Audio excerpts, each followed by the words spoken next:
Just as a reminder, during the presentation, if you have any questions, please type them in the live chat. I want to thank the organization for the invitation to present today. My name is Dr. Eva Rzucidlo. I am the Director of McLeod Vascular Associates and the Chief of Vascular Surgery at McLeod Regional Medical Center in Florence. Today, I will be talking about reinvention of vascular care, improving outcomes, and reducing cost. The overall goal of this talk, treatment of patients with vascular disease requires complex, multidisciplinary care using cutting-edge technologies. Despite this, there continues to be significant high cost, extraordinary high readmission rates, and high amputation rates. In fact, in the city of Florence, in Florence, South Carolina, Florence has the highest amputation rate in the United States. Telehealth is the needed new technology to turn the corner of improving vascular care. We will review the current plan for expansion of vascular telehealth at McLeod Health. Major trends in vascular care are actually quite extraordinary and have grown in a logarithmic way. There is extraordinary ability to be able to treat patients minimally invasively. We have gone from, back when I started doing operations, major open operations, to being able to fix complex aneurysms through tiny pinholes within the groin. There's robotics that are being used, and the technology that has advanced vascular care has really made it so that way we can make significant strides in the care of patients. For that reason, there needs to be better access to vascular specialists. Telehealth and telemedicine is one of the newest disruptive technologies in vascular care. It surprises me that this really hasn't started any earlier, especially given the fact that businesses have been using teleconferencing and telemeetings for extended period of times. ICU is also doing e-ICU monitoring, and there are mobile health monitors throughout the country. So why is medicine so late to the game? And especially, why is vascular surgery late to the game? Well, COVID has really changed the horizon for not only all of medicine, but for vascular care as well. Florence, as I said, Florence, South Carolina has the highest amputation rate in the country. That is one of the things that drew me to Florence, South Carolina. And to tell you something about myself, I'm a board certified vascular surgeon. I've been board certified since 2000. I practiced for over 20 years at Dartmouth in Lebanon, New Hampshire, where I was a professor of surgery at Dartmouth Medical School and Dartmouth Medical Center. I was the associate program director, which meant that I was responsible to teach residents and fellows cutting-edge technology for the care of patients with complex vascular disease. I was on the editorial board of the Journal of Vascular Surgery. I was a chairperson of several major committees in the National Vascular Societies. I did basic science research where I was NIH grant funded, and I also was on the American Heart Association Advisory Board for Women's Cardiovascular Health. And you may ask, well, why with all of that would you change and move to Florence, South Carolina? And again, the answer is because there was a paper that was presented that said that Florence, South Carolina had the highest amputation rate in the country. And that told me that there needed to be some changes, some improvements, some more vascular surgeons, and a new challenge. And so I wanted to, at that time, make a higher impact in patient care. I joined McLeod Health in 2015, and what I immediately noticed, as everybody does, is South Carolina is an extraordinarily rural state. Patients have issues getting to physicians' offices, and we were seeing patients too late. And that was one of the reasons why the amputation rate was so high, is because by the time we were seeing these patients, there was really no options for limb salvage. And this was really an embedded culture in how patients were taken care of within the communities. So what are the reasons that the amputation rate is so high? There's something called a distressed community index. And it's been shown that communities with a high distressed community index, there's an extraordinarily high increased risk of amputations, peripheral vascular disease, and major adverse limb events. South Carolina has some of the highest distress community index. This distress community index is a compilation score of high school education within the state, housing vacancy rates, adults that aren't working, poverty rate, median income ratio, change in unemployment status, and change in business establishments. And the score ranges from 0 to 100. And as an example, Memphis, Tennessee has a score of 69, and Cleveland, Ohio has a score of 98. The higher you get to 100, the higher the community is distressed. And this distress score varies throughout South Carolina. For example, Manning has a very high distress community index of 92, while Lexington, South Carolina, distress community index is 8. As a comparison to other states where I was, in Vermont and New Hampshire, our distress community index was less than 1%. So looking at all of these things, what did we need to change immediately? And the most important thing that we saw was, again, being able to have the patients have access to specialists. So we immediately established several outreach clinics, and this allowed the patients to come within their community. There was less travel that they had to do. We also did outreach to the primary care physicians and community hospitals to try and change the embedded culture of how patients were referred to specialists. A lot of times people thought that we would be stealing the patients, but in fact, what we really want is for the patients to stay within their community, stay within their family practices, and be able to have family support as these patients are quite ill. And what we tried to do is really become a part of the community and improve access to care. But what we found was this still didn't really help, because a lot of these patients are still homebound, and social situations don't allow for patients even to travel short distances. There's an extraordinarily high cost of travel, and sometimes people depend on other people to bring them to the doctors. And so we were still seeing these patients too late. And so what we began to do is think about how telemedicine and telehealth could help us with this. So if the patients couldn't come to us, how could we come to them? And so what we began to do is, within our sister hospitals, within the communities, we established telehealth programs within the inpatient centers as well as the emergency room. So all patients that had leg wounds or any vascular issue had access to a vascular specialist for in-depth evaluation. It allowed us to help to determine what patients can be seen as outpatients and what patients need immediate transfer. Again, these patients want to stay within their community, the physicians want to take care of their patients, and they want to be close to their families. And transferring patients to Florence for just an evaluation by a vascular specialist is costly. And so if we can evaluate these patients through telemedicine, it also decreases hospital costs. It allows the community hospitals to keep their identity. And again, it keeps these patients close to home. When we began this program about 3 years ago, the issue was that we could only do it for a period of time from 9 to 5 because of the way the technology was working. And so it really didn't allow for the complete care of patients.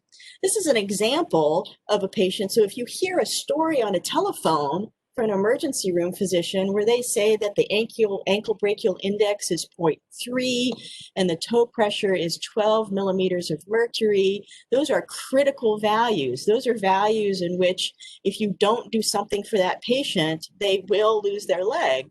And this is a young person as well. It's a 58-year-old white female smoker. She says she has pain at rest and she has an early ulceration. So if you hear that story but don't see the picture of her foot, you are immediately going to say that this patient needs to be transferred to McLeod Regional in Florence because of just that value. But if you see her foot, you see that it's a very early sore. This is something that can be done as an outpatient. This patient doesn't need to be transferred, therefore decreasing hospital costs.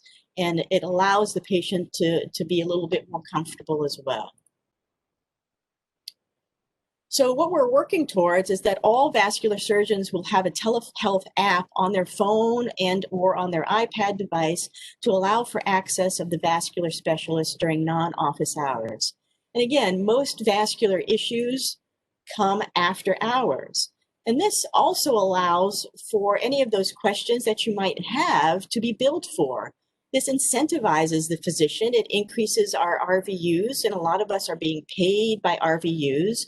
And it also increases the hospital reimbursement, so it incentivizes the hospitals to do this as well. It allows for, again, visualization of the patient. It allows for visualization of the wounds, and it limits those unnecessary transfers so that way we can, again, keep the patients within their community. But despite all of this, it was still not enough, and we needed to add more outpatient availability of telehealth. And examples of this, again, is wound visualization. Vascular surgeons are here to save limbs, and what we need to do is evaluate patients' wounds.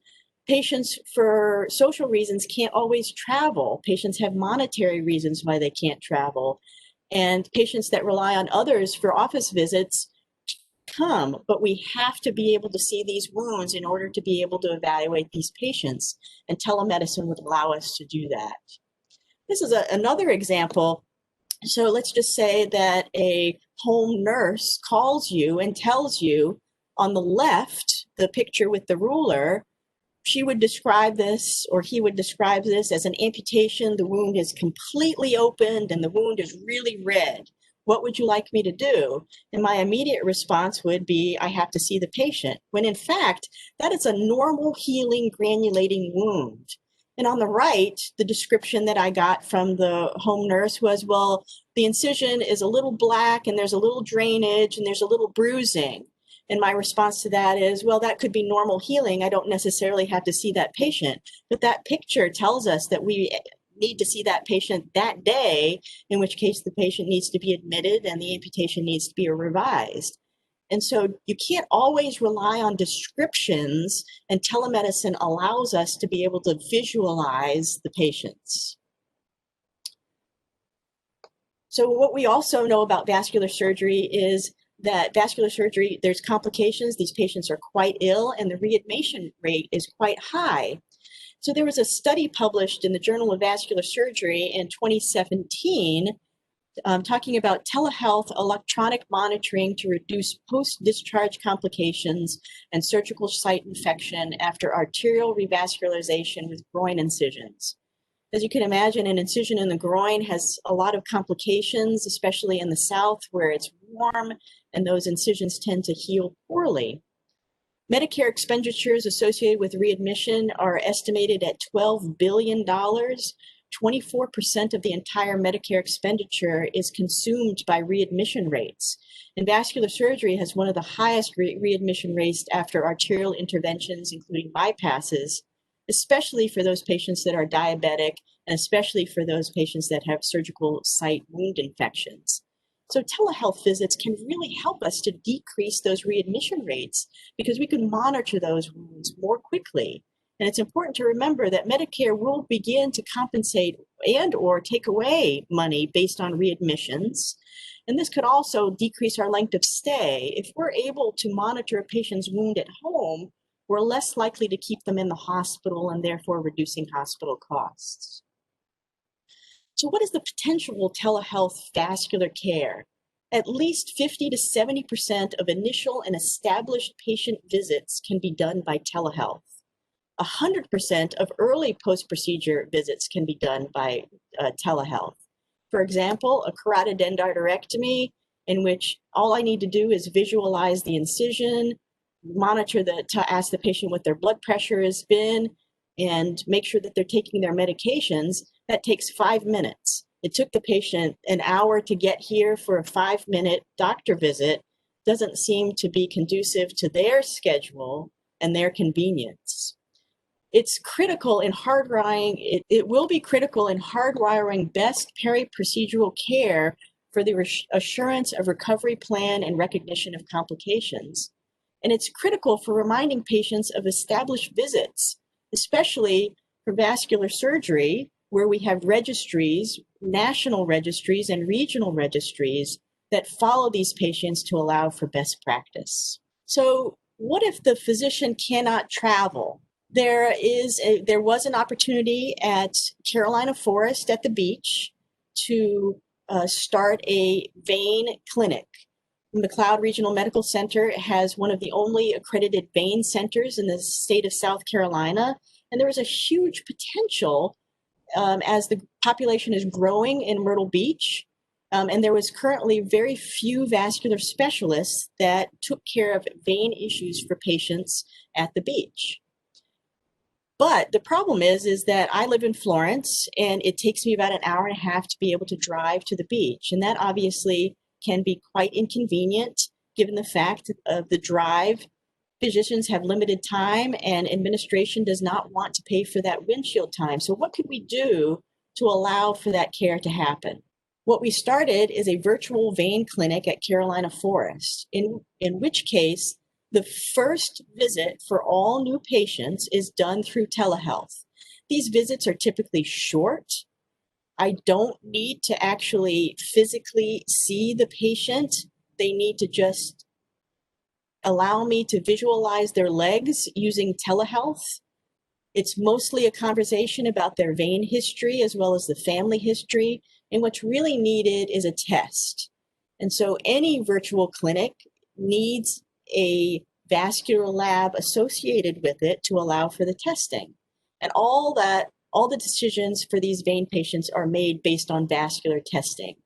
So the requirements for success is, again, an accredited vascular lab, a nurse or an MA to check the patients in, the ability to be able to do a quick physical exam with a stethoscope, do a vein history, observe the patient's leg, schedule the vascular lab testing, and then schedule the follow-up visit. So would this really work?